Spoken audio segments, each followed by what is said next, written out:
Saúdo novamente a igreja, com a paz do Senhor. Abra sua Bíblia no Evangelho de Jesus, segundo escreveu Mateus, capítulo de número 3, versículos do 13 ao 17. Mateus, capítulo 3, versículos 13 ao 17. Enquanto os irmãos procuram, embora já esteja no telão, eu queria agradecer a Deus pela oportunidade de estar aqui. Agradecer aos nossos pastores pela confiança, pastor Adjeto, pastor Valdécio, pela confiança de nos permitir liderar a juventude desta igreja, ao lado do nosso irmão Anderson e de muitos outros líderes que Deus tem levantado aqui. Agradeço por toda a igreja, por sempre nos tratar com muito respeito e com muito amor. Mas vamos meditar na palavra de Deus e vamos passar a ler esse texto sagrado. O título é o batismo de Jesus. Versículo 13. Então veio Jesus da Galiléia ter com João junto do Jordão, para ser batizado por ele. Mas João opunha-se-lhe, dizendo: Eu careço de ser batizado por ti, e vens tu a mim? Jesus, porém, respondendo, disse-lhe: Deixa por agora, porque assim nos convém cumprir toda a justiça. E então ele o permitiu. E sendo Jesus batizado, saiu logo da água, e eis que se lhe abriram os céus, e viu o Espírito de Deus descendo como pomba e vindo sobre ele. E eis que uma voz dos céus dizia: Este é o meu Filho amado, em quem me comprazo. Irmãos, eu queria iniciar por esses dois versículos finais que nós lemos, os versículos 16 e 17.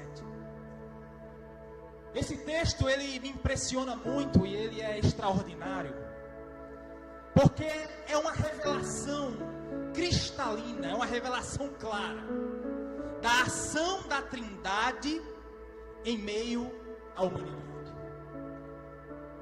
A Bíblia diz que Jesus, como Filho de Deus, estava ali para ser batizado. E a Bíblia diz que o Espírito de Deus desce como se fosse uma pomba, ou seja, vindo do alto, e sobrevém sobre Jesus. E se não bastasse as duas pessoas da Trindade, Jesus e o Espírito Santo, ainda o Pai fecha com chave de ouro e olha para Jesus, e aquilo foi audível naquela situação. E ele olha para Jesus e diz: Este é o meu Filho amado, em quem me comprazo. Tudo que a Bíblia revela nas Sagradas Escrituras é para o nosso ensino, é para a nossa edificação. E se está num contexto de batismo, e o batismo simboliza a morte para o mundo e o viver para Deus, o sair das trevas e ir para a luz, eu vejo que se Deus revelou a sua essência, as três pessoas da Trindade, é porque tem algo a nos ensinar. Existe um outro momento, talvez não tão cristalino, mas também revelado pela palavra, em que essas três pessoas também manifestam a sua majestade, manifestam o seu poder. Eu queria que a mídia me ajudasse e colocasse aí no telão Gênesis capítulo 1, versículos do 1 ao 4. Nós vamos observar que também na criação de todas as coisas, a Trindade estava presente. No princípio criou Deus os céus e a terra. E a terra era sem forma e vazia, e havia trevas sobre a face do abismo. E o Espírito de Deus, ou seja, o Espírito Santo, se movia sobre a face das águas. E disse Deus: haja luz, e houve luz. Um link, amados, e viu Deus que era boa a luz, e fez Deus separação da luz das trevas. Vamos parar por aqui. Aí vamos fazer um link agora para o Evangelho de Jesus, segundo escreveu João. Ou seja, o Evangelho segundo escreveu João, quarto livro da Bíblia, no capítulo 1, versículos do 1 ao 4 também, por gentileza. João, capítulo 1, versículos do 1 ao 4. Você pode ter estranhado, cadê Jesus lá no Gênesis? Mas a Bíblia revela que ele estava presente. No princípio era o Verbo. E o Verbo estava com Deus. E o Verbo era Deus. Ele estava no princípio com Deus, ou seja, com o Pai. Todas as coisas foram feitas por Ele. E sem Ele nada do que foi feito se fez. Versículo 4. Nele estava a vida, e a vida era a luz dos homens. Amados, eu aprendo que quando a Trindade está presente, a geração de vida. Quando a Trindade está presente, a Trindade transforma trevas em luz. Quando a Trindade está presente, a criação de algo novo a algo perfeito. Se você veio atrás de avivamento, a Trindade está aqui esta noite. Se você veio atrás de vida, a Trindade está aqui esta noite. Se você quer sair do mundo de trevas e ir para a maravilhosa luz, a Trindade está aqui esta noite. Porque a Bíblia diz que Deus é Espírito e Ele passeia com seu olhar, buscando os verdadeiros adoradores que o adoram em Espírito e em verdade.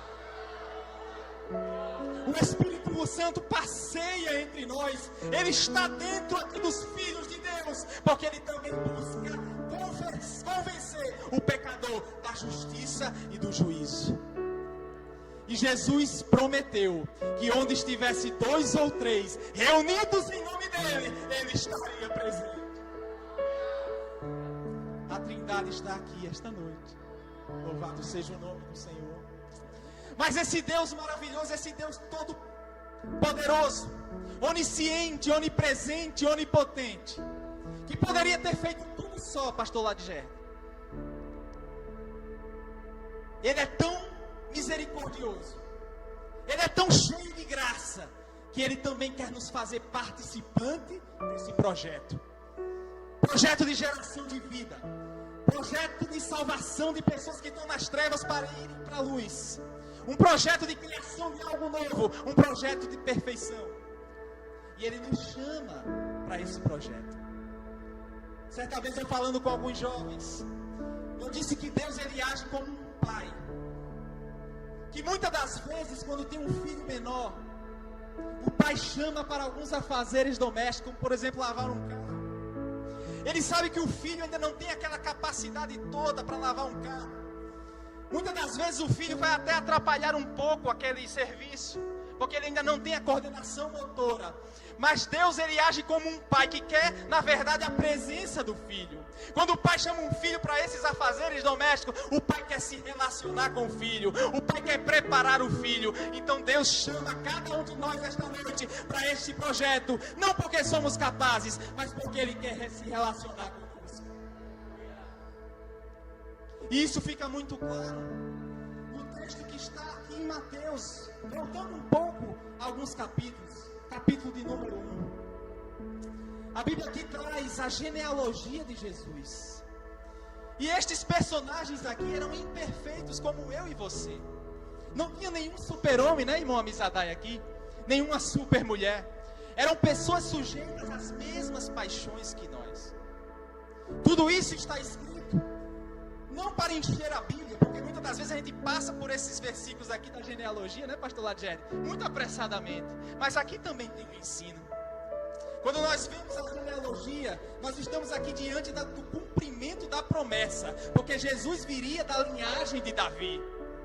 E Jesus verdadeiramente veio da linhagem de Davi. A ponto de o cego Bartimeu dizer: Jesus, filho de Davi, tem misericórdia de mim. Era uma profecia que estava no Antigo Testamento. Mas eu queria destacar o versículo de número 6, capítulo 1, versículo de número 6, que diz: Jessé gerou ao rei Davi, e o rei Davi gerou a Salomão, da que foi mulher de Urias. Deus, ele não se envergonha, pastor Júnior, do nosso passado. Tanto é que deixou escrito aqui que Davi pecou. E mesmo assim deixou aqui o pecado registrado. Davi adulterou com a mulher de Urias. e participou de um assassinato, mesmo que indiretamente, porque colocou aquele homem no campo de batalha, na frente, para ele ser assassinado, porque ele queria esconder os seus pecados. E Deus faz questão de registrar esta noite. Talvez você se ache indigno de participar desse projeto de salvação. Talvez você se ache indigno de ser salvo. Mas Deus nos traz aqui esta noite para dizer: Deus, Ele não quer que você olhe para o passado. Ele quer que você entregue a sua vida no presente, porque Ele é capaz de solucionar o teu presente e o teu futuro. Ele só quer um ex-me aqui. Ele só quer que você entregue o seu coração para Ele. Ele só quer que você entregue a sua vida no presente. Pare de ficar olhando para o passado. O passado não tem mais solução, mas o teu presente tem. E Jesus quer transformar o teu futuro. Mas para participar desse projeto, é preciso também ter fé. E continuando a narrativa de Mateus, Mateus vai falar de dois personagens muito conhecidos de nós, não só da igreja, mas de toda a humanidade: José e Maria. Mídia, por gentileza. Coloque aí capítulo 1, versículo de número 18. Depois o 19, depois o 20. Vamos por partes. Capítulo 1, versículo 18 vai dizer: o nascimento de Jesus Cristo foi assim. Estando Maria, sua mãe, desposada com José, antes de se ajuntar, achou-se ter concebido do Espírito Santo. Ou seja, numa obra sobrenatural, numa obra espiritual de Deus, Maria recebe o Salvador do mundo em seu ventre. Naquela época, difícil de crer. Hoje fica mais fácil, porque nós já conhecemos a história. Mas naquela época foi difícil. Mas Maria creu no projeto. Continuando, versículo de número 19. Então José, seu marido, como era justo, e a não queria infamar, ou seja, não trazer má fama para Maria, intentou deixá-la secretamente. Veja que José, ele temeu a situação. Por mais boa fé que ele teve, ele não achou tão lógica aquela situação. Ele achava que as pessoas iam olhar para aquele casal e iam dizer: olha, talvez eles fossem relacionados realmente, e por isso nasceu aquele filho. Então ele desconfiou do projeto inicialmente. Ele achou que seria muito pesado tanto para Maria quanto para ele. E a Bíblia diz que ele tentou deixar o projeto. Mas aí vem o versículo 20, louvado seja. E projetando ele isso, irmão Anderson, eis que em sonho lhe apareceu um anjo do Senhor, dizendo: José, filho de Davi, não temas receber a Maria, tua mulher, porque o que nela está gerado é de quem? É do Espírito Santo. Jesus te chama para um projeto esta noite. Seja crente ou seja não crente, Jesus te chama para participar desse projeto. Jesus te chama para carregar Jesus na tua vida. Jesus te chama para levar Jesus para as pessoas à sua volta. Talvez você tenha dito várias vezes na sua vida: eu não tenho capacidade, eu acho muito difícil ser crente, não é para mim, eu já errei tanto. Mas a Bíblia diz que Deus, Ele fala conosco também esta noite, dizendo: a obra que Deus quer gerar na nossa vida não é de homem, não é de mulher, é do Espírito Santo de Deus. Então não tem para que temer. O amor, irmão Micael, irmã Ismael, o amor lança fora o medo. Irmão Bruno, o amor lança fora o medo. Quando Jesus está na causa, quando Jesus está no projeto, não há o que temer.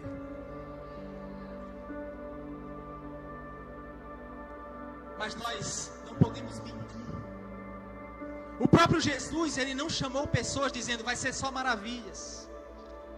A partir do momento que você aceitar o projeto, vai ser só vitória. Não, Jesus não falou isso.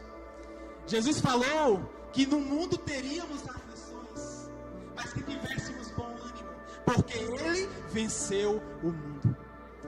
E na narrativa também de Mateus, ele fala de outros personagens. A Bíblia vai dizer que os magos, quando viram o sinal da estrela, aquilo estava profetizado, que ali seria um sinal do nascimento de Jesus, eles foram até o rei Herodes. E o rei Herodes, quando ficou sabendo do nascimento de Jesus, ele começou a tramar um plano maligno de matar aquele menino no nascedor. Mas é interessante que quando os inimigos se levantam contra aqueles que estão com o projeto de Deus nas mãos, o general de guerra também se levanta. O general de guerra começa a trabalhar. Ele não para. Ele olha para cada um de nós e diz: se você carregar o meu projeto, eu estou contigo e não abro. Eu estou contigo até a consumação dos séculos. E ele começa a enviar sonhos.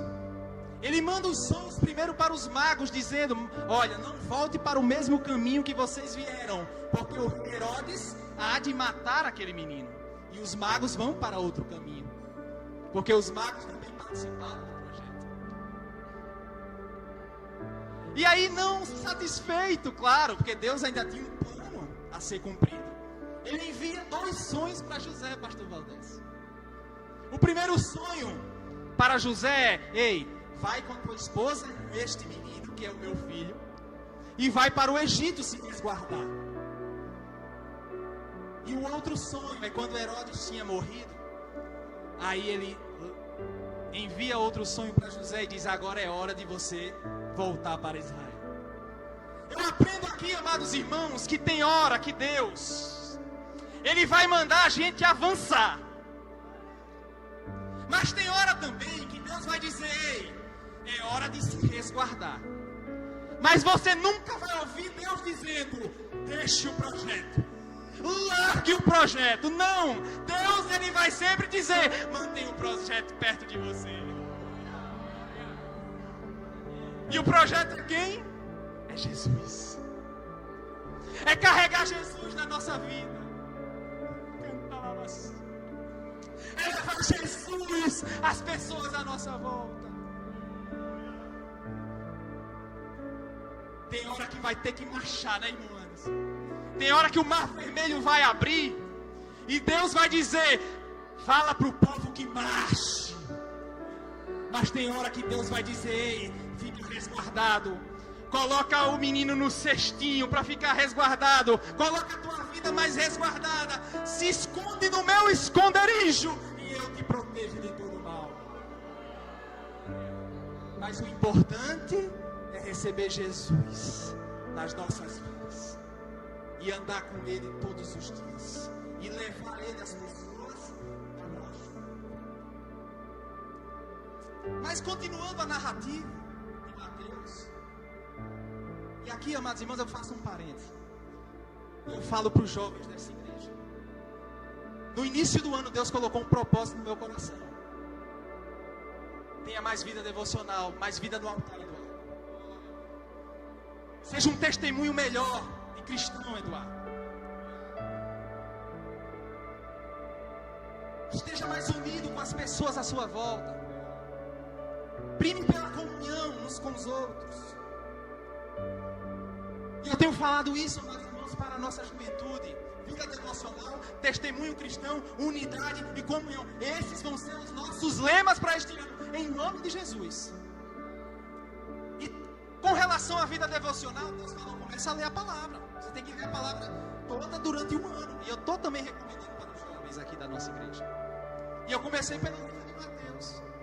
E Deus honra quando a gente cumpre os projetos dele e obedece a voz e a direção dele. E Deus começou a me trazer essas lições, pastor Júnior, pastor Adegê. Essas lições não são do irmão Eduardo, não são do pastor. Essas lições são do Espírito Santo de Deus para nós. Não para a minha honra e glória, mas para a honra e glória dele. E aqui eu volto, porque na narrativa de Mateus, capítulo 3, ele vai falar de outro personagem que carregou o projeto, mesmo sem entender completamente, que é João Batista. A Bíblia vai dizer que João Batista foi aquele de quem estava profetizado lá em Isaías capítulo 40, versículo número 3. Se puderem colocar Isaías 43, que vai dizer que: voz do que clama no deserto, preparai o caminho do Senhor, endireitai mesmo vereda a nosso Deus. O próprio Jesus, ele testemunhou de João Batista enquanto enquanto estava aqui na terra. Mateus 11:11. Vamos ler. Mateus 11:11. Jesus falando: em verdade vos digo que entre os que de mulher têm nascido, não apareceu alguém maior do que João Batista. Aí eu paro por aí.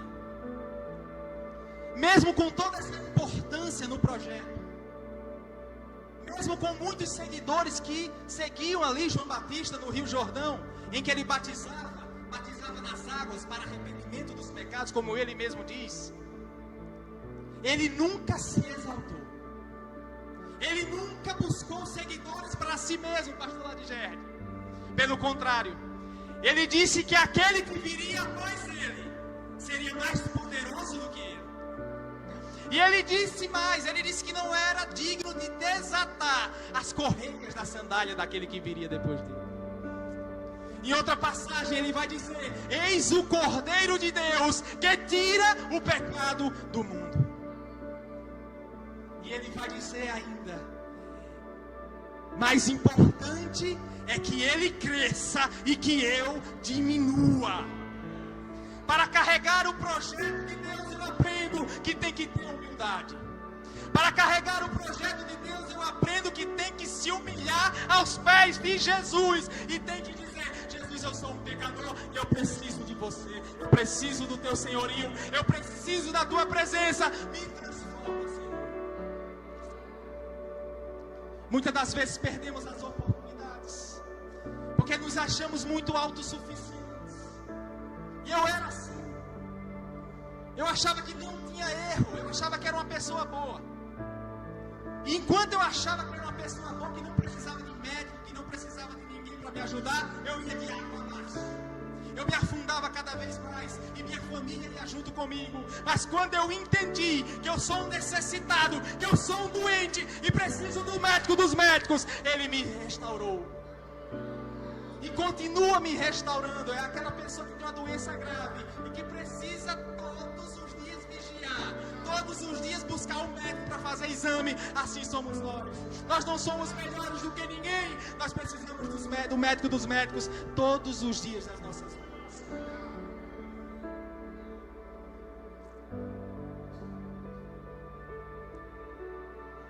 Não sejamos uma geração de nariz empinado. Que geração é essa, irmão Eduardo? É a geração que está lá registrada em 2 Timóteo, capítulo 3, versículo do 1 ao 5. Vamos ler. Sabe, porém, isto: que nos últimos dias sobrevirão tempos trabalhosos. E estamos vivendo já esse tempo. Porque haverá homens amantes de si mesmos, avarentos, presunçosos, soberbos, blasfemos, desobedientes a pais e mães, ingratos, profanos, sem afeto natural, irreconciliáveis, caluniadores, incontinentes, cruéis, sem amor para com os homens, traidores, obstinados, orgulhosos, mais amigos dos deleites do que amigos de Deus. Parar. Pessoas que buscam seguidores para si mesmos. Pessoas que trocam o projeto de Deus por projetos pessoais, projetos profissionais. Não que eles sejam ruins, mas se eles estiverem atrapalhando a comunhão com Deus, larga esses projetos, porque o principal projeto é o projeto de Deus na sua vida.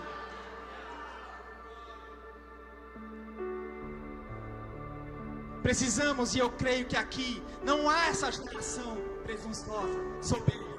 Aqui eu vejo uma geração diferente. É a geração que está lá em Provérbios, capítulo 4, versículos do 20 ao 22. Eu vejo aqui essa geração de João Batista, a geração de Maria, uma geração que obedece a voz de Deus, uma geração que não olha para si, mas procura fazer a vontade do Senhor. Vamos ler. Veja que eu falei, ó, não seja uma geração de nariz empinado. E o que é que nós temos que ser?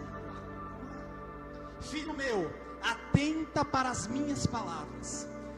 As minhas razões inclinam o quê? O teu ouvido. Então eu queria dizer, amados irmãos, eu vejo aqui homens e mulheres que fazem parte agora dessa geração. Não a geração geração de nariz empinado, mas a geração de ouvidos inclinados à palavra do Senhor. A geração de pó na face no pó. A geração que se mergulha na presença de Deus. A geração que vai aos pés de Jesus se humilhar para buscar força, para fazer a vontade do Pai. Mas eu não poderia deixar de falar daquele que é o maior exemplo para nós. Porque não é Maria, não é José, não é João Batista, não é ser humano nenhum que deva ser adorado. Apenas o Pai, o Filho de Deus, que é Jesus, e o Espírito Santo. Essas pessoas são as únicas que podem ser adoradas. Porque a palavra assim diz. E o exemplo maior de como devemos nos comportar é o próprio Jesus. E aí eu volto para o texto que lemos. A Bíblia vai dizer lá em Filipenses que devemos ser como Jesus, devemos ter o mesmo comportamento de Jesus. Que mesmo sendo Deus, não usurpou ser igual a Deus. Ele esvaziou-se a si mesmo, humilhou-se, tomou a forma de servo, fez-se semelhante aos homens e morreu com morte de cruz. Ele não precisava ter vindo, ele não tinha pecado, ele poderia ter exterminado toda a humanidade, mas ele veio exatamente porque ele nos ama e queria transformar a nossa vida. Então ele esvaziou-se da sua glória, desceu em forma de homem, sofreu aqui, foi chicoteado, foi cuspido, foi transpassado, porque ele te ama, meu amigo, minha amiga. E no contexto do batismo, essa essência que é falada lá em Filipenses, ela se torna clara. Porque Jesus ele não precisava se submeter ao batismo, irmão Elislane. Porque o batismo simboliza que o pecador, quando é submergido, ele morre para o mundo. Por isso que é um mergulho. É como se ele estivesse se afogando para o mundo. Eu não quero mais viver nesse pecaminoso. E quando ele volta à tona, o simbolismo é: agora eu vou viver só para Deus. Mas Jesus não tinha pecado. E porque ele se submeteu àquele procedimento? É porque ele não olhava só para si mesmo. Ele queria deixar um legado. Ele queria validar aquele procedimento que não vinha do homem, mas vinha de Deus. Ele estava pensando na geração ali presente. Ele estava pensando na geração futura. Ele estava pensando em mim e em você. E o que é que eu aprendo com isso? Eu aprendo que muitas das vezes nós só queremos participar de coisas quando nós estamos sendo agradados. Eu costumo observar, amados irmãos, e aprender com a palavra, que essa não é a vontade de Deus para nós. Muitas das vezes só queremos viver algo quando está tudo bom. Por isso que existem muitas teologias, teologia da prosperidade para cá, teologia da prosperidade para lá. Você vem para Jesus e você vai ficar rico. Você vai ter muitas riquezas, muitas casas de praia, você vai ter isso, você vai ter aquilo. E as pessoas são enganadas. Mas aqui nós não mentimos para vocês. Aqui nós estamos dizendo que embora você não tenha nada a ganhar materialmente, mas quando a gente entrega a nossa vida para Jesus, Jesus faz prosperidade espiritual na nossa vida. Jesus muda o teu estado. Jesus muda a tua família. Jesus muda a sociedade em sua volta. Mas é preciso você se entregar a este projeto. Você não pode pensar somente em si mesmo. E aqui eu olho para mim. Tem dias, amados irmãos, que no domingo de manhã eu estou cansado, eu estou esgotado. A carne diz para mim: fique em casa. Você já passou de tantos cultos, um culto a menos, um culto a mais, não vai fazer diferença, ninguém vai notar. Aí o Espírito Santo diz para mim: ei, desperta tu que dormes, porque tem muita coisa a ser feita aqui nesta terra. Olha teu filho, olha tua esposa. Quando você fica em casa, deixa de participar de algumas coisas que são procedimentos de Deus, você enfraquece o trabalho, você enfraquece as pessoas à sua volta. E aí eu desperto. Eu estou falando de mim, não estou falando da igreja, não tenho autoridade para falar de ninguém, não quero, aqui nem acontece muito isso. Ou se acontece, eu não quero saber. Eu estou falando para mim. Eu estou falando que Deus, Ele chama a minha responsabilidade todos os dias para dizer: tem pessoas que precisam de você, tem pessoas que precisam que você carregue este projeto, porque essas pessoas precisam de salvação.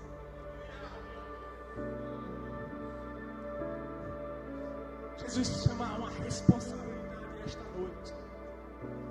Eu vejo aqui soldados de Deus, eu vejo embaixadores de Cristo, eu vejo pastores, eu vejo profetisas, eu vejo profetas, eu vejo adoradores, mas precisamos continuar carregando esse projeto.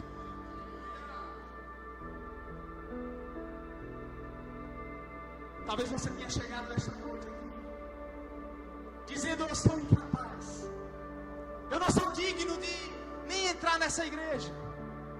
Talvez você tenha vindo aqui por um convite de alguém, e tenha vindo aqui apenas para que Deus abençoe um concurso, ou abençoe um projeto profissional, ou abençoe um relacionamento. Mas o hino que os jovens cantaram aqui, para finalizar, é um hino que fala de uma mulher, que ela também tinha um projeto. O projeto dela era ser feliz, a mulher samaritana. E aquela mulher buscava felicidade em homens, em relacionamentos humanos. Jesus, quando olha para aquela mulher e tem um diálogo com ela, Jesus, ele revela o pecado daquela mulher, porque Jesus, ele é onisciente. Ele conhece o nosso coração, ele sabe o nosso passado, o nosso presente e o nosso futuro. Ele revela para aquela mulher dizendo: olha, tu teve 5 maridos e agora o que tens não é teu. E aquela mulher pôde contemplar o poder espiritual que estava na vida do nosso mestre Jesus. E aquela mulher conhece Jesus e entende que ele é o Messias. E ela vinha com um cântaro que todos os dias ela ia buscar água. E era sempre ao meio-dia, à 6ª do dia, um horário próprio, porque ela era marginalizada pela sociedade. Então ela tinha um projeto de ser feliz, ela tinha um projeto de conquistar o respeito das pessoas, ela tinha um projeto de conquistar um marido que verdadeiramente fosse dela e para toda a vida dela. Mas quando ela conheceu o melhor projeto que um ser humano pode ter, ela jogou o cântaro para o lado e disse: verdadeiramente este é o Senhor dos Senhores, esse é o Salvador do mundo. Mas ela não parou por aí. Ela carregou o projeto com ela, Jesus no coração, e começou a pregar o Evangelho para a sua comunidade. Eu não sei se você veio atrás de um concurso, eu não sei se você veio atrás de um relacionamento, eu não sei se você veio atrás de uma porta de emprego, mas nós estamos aqui pelo poder do Espírito Santo disponibilizando um projeto para você, e esse projeto é Jesus. Eu queria convidar o Ministério Aba, e com a permissão do pastor, eu queria que a igreja ficasse de pé, em nome de Jesus.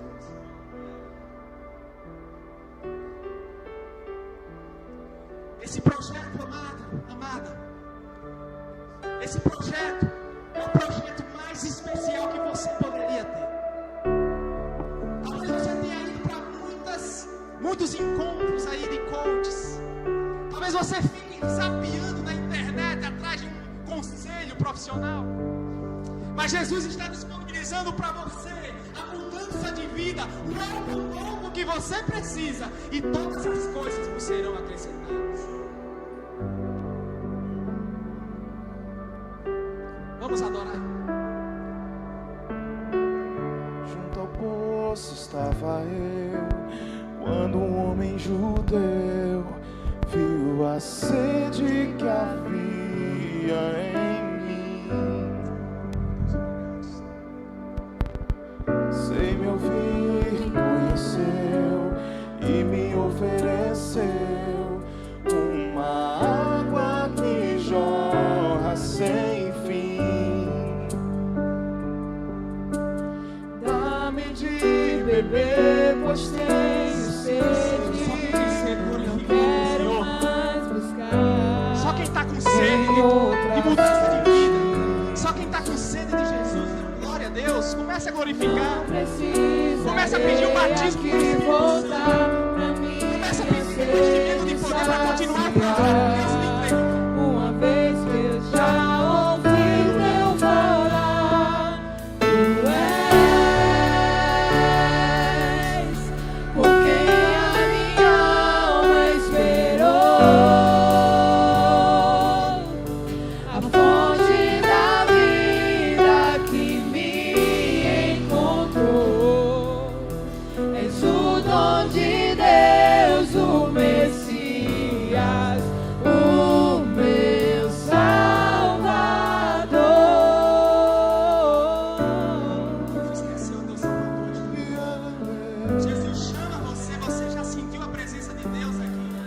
Junto ao poço estava eu, quando um homem judeu viu a sede que havia em mim. Esse projeto na sua vida. Sem me ouvir, conheceu e me ofereceu uma Começa a água libertar cadeias, começa a pedir a Deus para sem libertar cadeias esta fim. noite. Olhe para uma pessoa. Dá-me de beber, pois tenho sede. Não quero mais buscar em outras fontes. Começa a ser soldado de Cristo esta noite. Pessoa para vir Não precisarei aqui voltar pra minha sede saciar. Uma vez que eu já ouvi teu falar, Tu és por quem a minha alma esperou, a fonte da vida que me encontrou. És o dom de Deus, o Quem é a primeira pessoa para Cristo? O Espírito Santo está tocando em você. Você tem se achado incapaz, você está dizendo: eu não posso, eu não consigo. O que as pessoas vão pensar de mim? Se eu voltar para casa com esse projeto, meu marido, minha esposa, o meu filho, o que é que eles vão dizer de mim? Talvez você tenha estado aí, igual como José esteve no primeiro momento. Mas o anjo do Senhor, o Espírito Santo de Deus está dizendo: ei, não temas, porque aquilo que será gerado em ti não é de homem, é do Espírito Santo de Deus. Jesus te chama esta noite. Não saia daqui sem este projeto. Receba Jesus na sua vida. sacia minha sede, leva o meu interior. Eu quero beber em tuas águas. Eu quero beber da tua fonte, fonte de água viva. Eu quero beber do quero beber do teu rio, Senhor. Sacia minha sede, lava o meu interior. Eu quero fluir em tuas águas. Eu quero beber da tua fonte de águas vivas.